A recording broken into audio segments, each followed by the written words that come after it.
This is ChangeMakers with Katie Gore, finding the right solutions for the affordable housing community. Today's ChangeMaker is Jacqueline Waggoner, the President of Solutions at Enterprise Community Partners. Jacqueline has been with Enterprise for more than 15 years and previously served as the head of its Southern California office. Last year, Jacqueline's promotion coincided with Enterprise's new 5-year strategic plan, and we'll get into that in just a few minutes. But first, Jacqueline, welcome to the podcast. Thank you, Katie. I'm excited to be here. Most of us have personal attachment or professional goals that drive us in this business of affordable housing, and sometimes those stem from early experiences or a path that led us here. So how did you get started working in affordable housing? You know, I say all of us are housers because we take for granted, but the foundation of everything we do starts at home. And my life has been as solid as it has been because my home has been stable and loving, and my path really started there. But to be quite frank, I really got engaged in affordable housing when I was in graduate school. I went to the graduate school architecture and urban planning at UCLA, and I had the firsthand engagement of working with community-based nonprofits, and I interned at our local city housing authority. And I knew I wanted to work on policy. I knew I loved real estate, but that hit me hard because it really serves people and something that I'm good at and I'm passionate about. So that's really the beginning of my career in this space. You know, I mentioned in the opening about your promotion, and congratulations on that. Thank you. And Enterprise's larger plan. So let's dig a little deeper and go into what the details of that new 5-year strategic plan looks like. Well, at the core of it is about serving people and neighborhoods. Our work is really about improving systems, building and preserving homes, and we are laser focused on creating communities that are really stepping stone to more. And everything we do at our organization is really focused on three things: increasing the housing supply through production and preservation, advancing racial equity through actions and processes, and building resilience and upward mobility for people. And then, you know, when we think about all of these priorities, we rolled out this plan earlier last year, but when we think about priorities, really, we landed where we are able to respond at the urgency of the moment. So Enterprise also, one of the things that I read about you guys is that you've also coupled a Keep Safe Miami project. And on our podcast here, we haven't really tackled a discussion on climate change and how affordable housing commingles in that. And so what is Enterprise doing in that space? Well, as I shared, you know, of course, everything we do is grounded in place, but it's very much about people. And the Keep Safe Miami project is really how we activate looking at housing and its connection to climate change. All of us are seeing how the frequency and intensity of disasters pose enormous risks for our communities, our neighborhoods, and for people. And it's also a critical equity issue. So we've seen repeatedly how these natural disasters have really torn apart communities over the years. I mean, we were there for, you know, Hurricane Sandy doing some work on the ground, Hurricane Katrina, the fires in California. So we've seen in these communities what happens to people when we don't plan ahead. And Keep Safe Miami is one of those really powerful, really opening salvo to how public and private partners should be thinking about preparing for disasters. And we're so excited that we launched that. And it's really demonstrating how the city, along with private partners and enterprise, are looking at investing in that housing stock. So when the next hurricane or storm or thing comes along, that people are better prepared to be resilient, both that property and the people that live there. That's a fantastic national best practice too, because even with as many disasters as we have seen recently, and you know, Quidel has been in some of that space for emergency rental assistance and support, but even as many disasters as have seen lately, you know, we still have to get out of the sole reactionary mode and really work on that forward-looking, preventative, and strategy planning ahead of time. So you guys are actually offering up our affordable housing community a really best practice here with this model. Yes, thank you. And we've learned over the years is that, people are always willing to support something after it's happened, but we have to learn to get ahead of these things if we want to be truly resilient as a country, and we want these communities and people to stay stably housed. And speaking of getting ahead, Enterprise, you guys have been named a top workplace by the Baltimore Sun, and your employees actually stated that you guys foster a culture where flexibility, encouragement is not only valued, but the leadership actually exercises a work life balance component to it. And you guys have been named one of the 100 most adoption friendly workplaces by the Dave Thomas Foundation, which, personal kudos to you guys. My husband was adopted at an early age, and my family, we have adopted a child. So that's one of the things that makes really Enterprise so unique in this space, that you guys are so active. And I appreciate your company's support of adoption. And for a company size of over 1,000 employees, this is really a major accolade for you guys.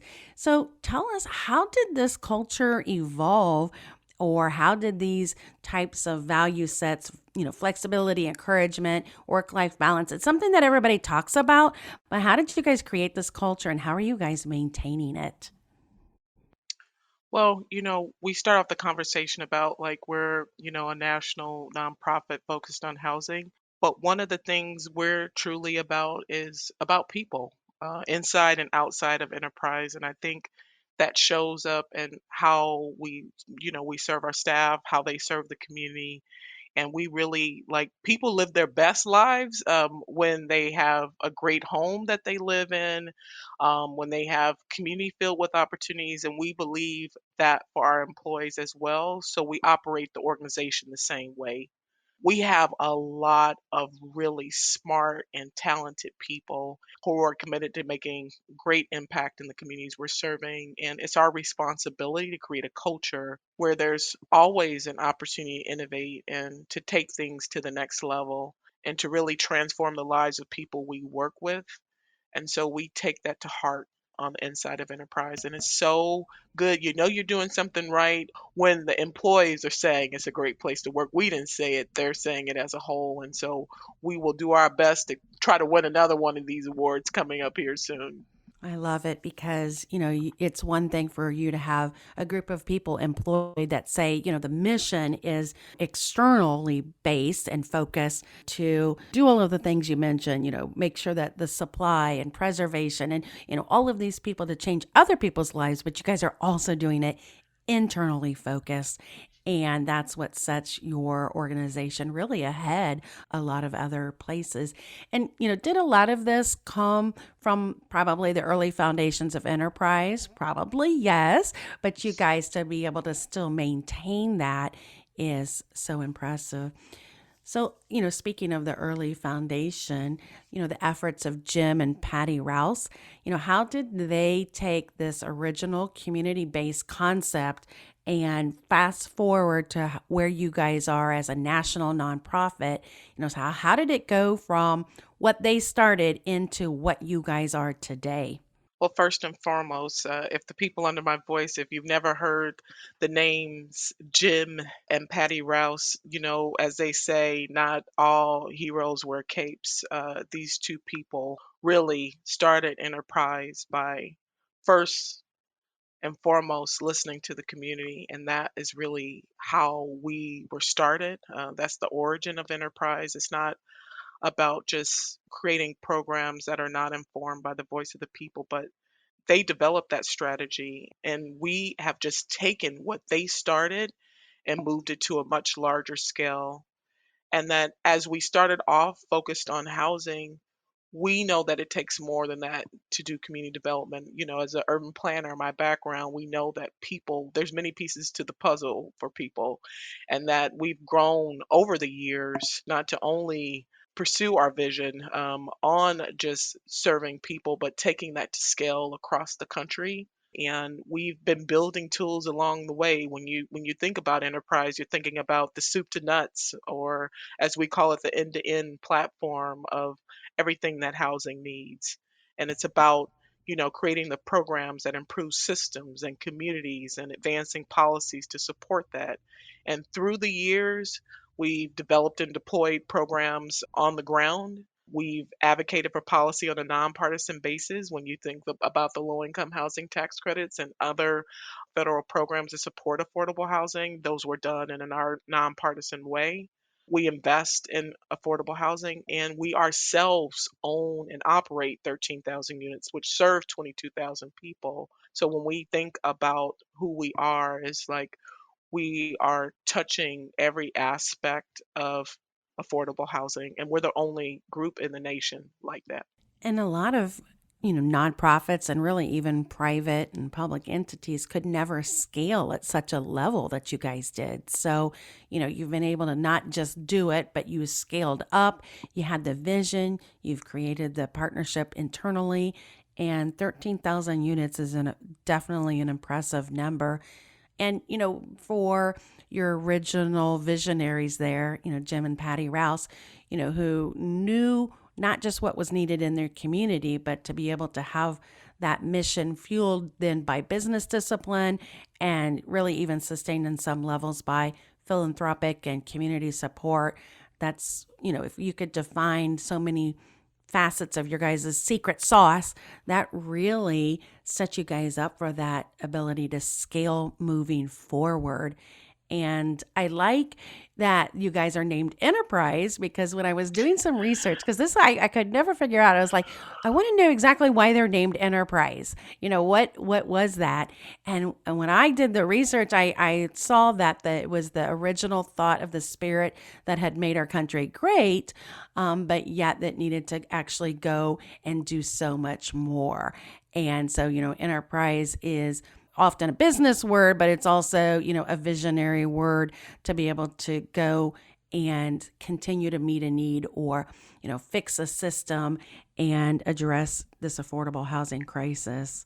Yeah, I think we can say three things. A reason why we've been around for 40 years and really been able to deploy $53 billion in the communities across the country and built and preserved over 600,000 homes. And I think our secret sauce is that we really are in pursuit of systems that better serve people, and that communities have the tools they need to support their residents and their lives, and that people are better served through these strong communities, good policy, stable homes, and the access to opportunity, those things adjacent like jobs, good education, access to transportation, and given COVID-19, good health care, right?